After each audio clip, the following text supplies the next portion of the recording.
we've done over the last 2 years is to try to develop a frank, consistent, open relationship in dialogue with China, and it's yielded considerable benefits. For example, support for issues like Iran. But what I've also said to Chinese leadership since I came into office is that when it comes to their economic practices, there are a range of things that they have done that disadvantage not just the United States, but a whole host of their trading partners and countries in the region. The most famous example is the issue of China's currency. Most economists estimate that the RMB is devalued by 20 to 25%. That means our exports to China are that much more expensive, and their imports into the United States are that much cheaper. Now, there's been slight improvement over the last year, partly because of U.S. pressure, but it hasn't been enough. And it's time for them to go ahead and move towards a market-based system for their currency. We recognize they may not be able to do it overnight, but they can do it much more quickly than they've done it so far. And by the way, that would not necessarily be a bad thing for the Chinese economy, because they've been so focused on export-driven growth that they've neglected domestic consumption, building up domestic markets. It makes them much more vulnerable to shocks in the global economy. It throws the whole world economy out of balance because they're not buying as much as they could be from other countries.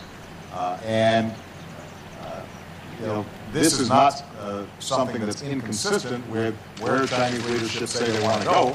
The problem is that you've got a bunch of export producers in China who like the system as it is. Making changes are difficult for them politically. I get it. But the United States and other countries, I think understandably, feel that enough's enough. That's not the only concern we have. Intellectual property rights and protections. Companies that do business in China consistently report problems in terms of intellectual property not being protected. Now, that's particularly important for an advanced economy like ours, where that's one of our competitive advantages. Is we've got great engineers, great entrepreneurs. We're designing extraordinary new products, and if they get no protection, and the next thing you know, China's operating as a low-cost producer and not paying any fees or revenues to folks who invented these products, that's a problem. Those are two examples, but there are a number of others. These practices aren't secret. I think everybody understands that they've been going on for quite some time. Sometimes American companies are wary about bringing them up because they don't want to be punished in terms of their ability to do business in China. But I don't have that same concern, so I bring it up. And in terms of enforcement, the other thing that we've been doing is actually trying to enforce the trade laws that are in place. We've brought a number of cases. One that the U.S. press may be familiar with are the cases involving U.S. tires, where we brought very aggressive actions against China and won. And as a consequence, U.S. producers are in a better position, and that means more U.S. jobs. So I think we can benefit from trade with China. And I want certainly to continue cultivating a constructive relationship with the Chinese government. But we're going to continue to be firm in insisting that they operate by the same rules that everybody else operates under. We don't want them taking advantage of the United States or U.S. businesses. Jay Tappan.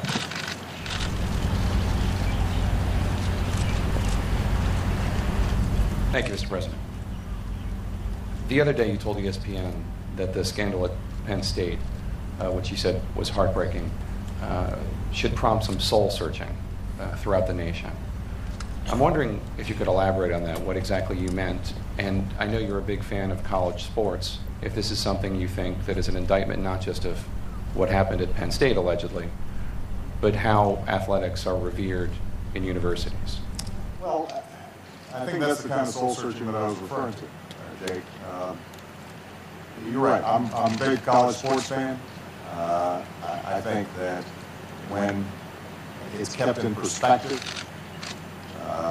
college athletics not only provides a great outlet for competition for young people, but helps to build a sense of community and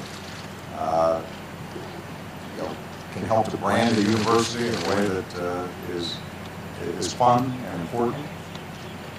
But what happened at Penn State indicates that at a certain point, folks start thinking about systems and institutions and don't think about individuals. And when you think about how vulnerable kids are, for the alleged facts of that case to have taken place, and for folks not to immediately say nothing else matters except making sure those kids are protected, that's a problem. It's not unique to a college sports environment. I mean, we've seen problems in other institutions that are equally heartbreaking. Not all of them involve children, by the way. I mean, there have been problems, obviously, with respect to sexual abuse or assault directed against women, where institutions sort of closed ranks instead of getting on top of it right away.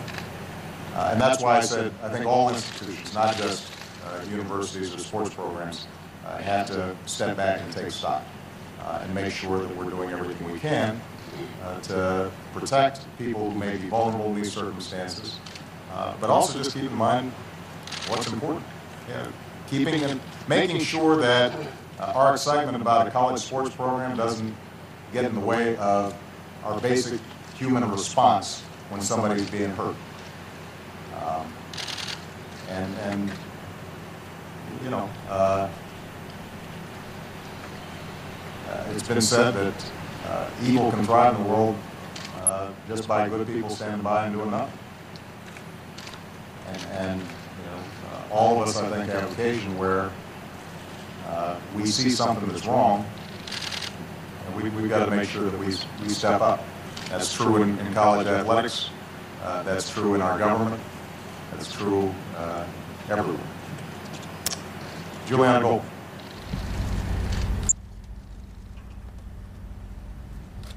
Thank you, Mr. President. In conversations that you've had over the past couple of days with Asian Pacific leaders, have any of them brought up the rhetoric that we're seeing from Republican presidential candidates when it comes to China? And does that kind of rhetoric or posturing jeopardize the progress that your administration has made with China and the Asia Pacific region as a whole?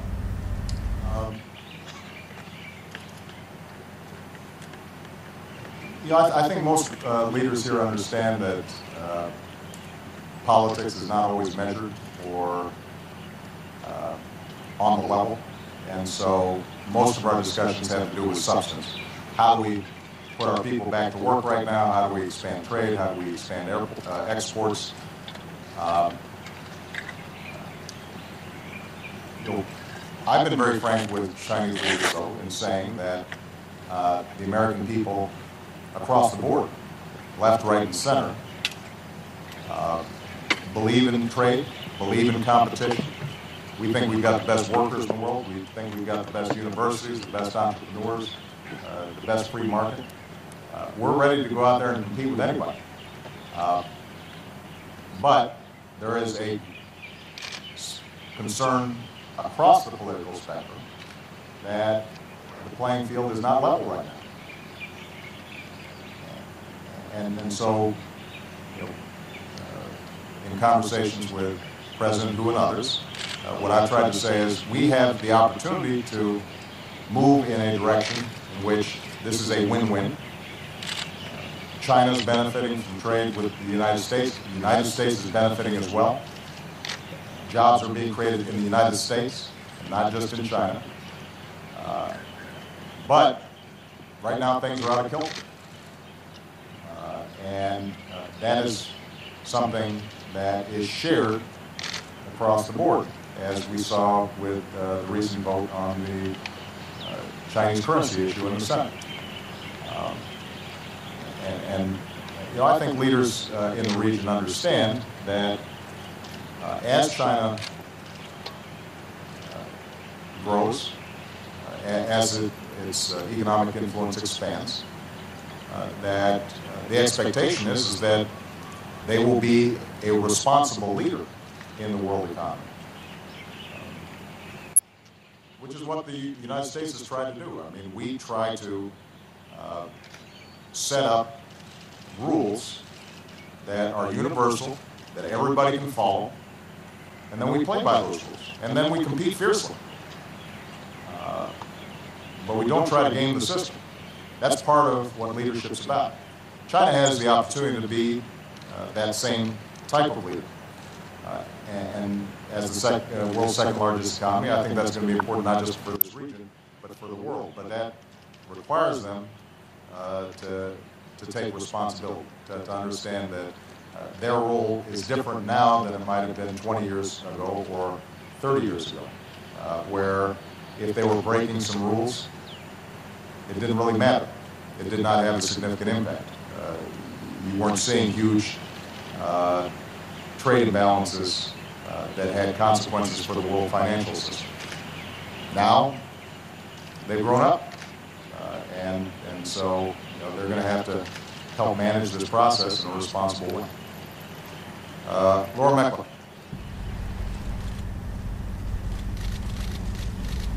Thank you, Mr. President. Why did you get rid of the aloha shirts and the grass skirts?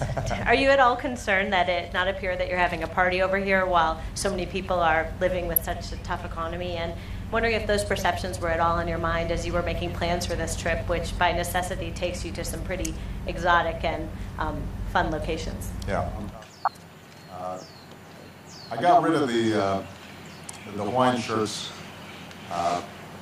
because I had looked at pictures of some of the previous APEC meetings and some of the garb that had appeared previously, and I thought this may be a tradition that we might want to break. I suggested to the leaders, we gave them a shirt, and if they wanted to wear the shirt, I promise you it would have been fine. But I didn't hear a lot of complaints about us breaking precedent on that one. With respect to this trip, look, this is a pretty nice piece of scenery here. And you know, I take enormous pride in having been raised in the state of Hawaii, but we're here for business. We're here to create jobs. We're here to promote exports. And we've got a set of tangible, concrete steps that have been taken that are going to make our economy stronger. And that's part of what our leadership has been about. When I went to Europe last week, our job was to help shape a solution for the European crisis. And a lot of folks back home might have wondered, well, that's Europe's problem. Why are we worrying about it? Well, if Europe has a major recession and the financial system in Europe starts spinning out of control, that will have a direct impact on U.S. growth and our ability to create jobs and people raising their living standards. The same is true out here. If we're not playing out here in the world's largest regional economy and the world's fastest regional economy, if we've abandoned the field and we're not engaged, American businesses will lose out, and those jobs won't be in the United States of America. So part of my job is to make sure that the rules of the road are set up so that our folks can compete effectively.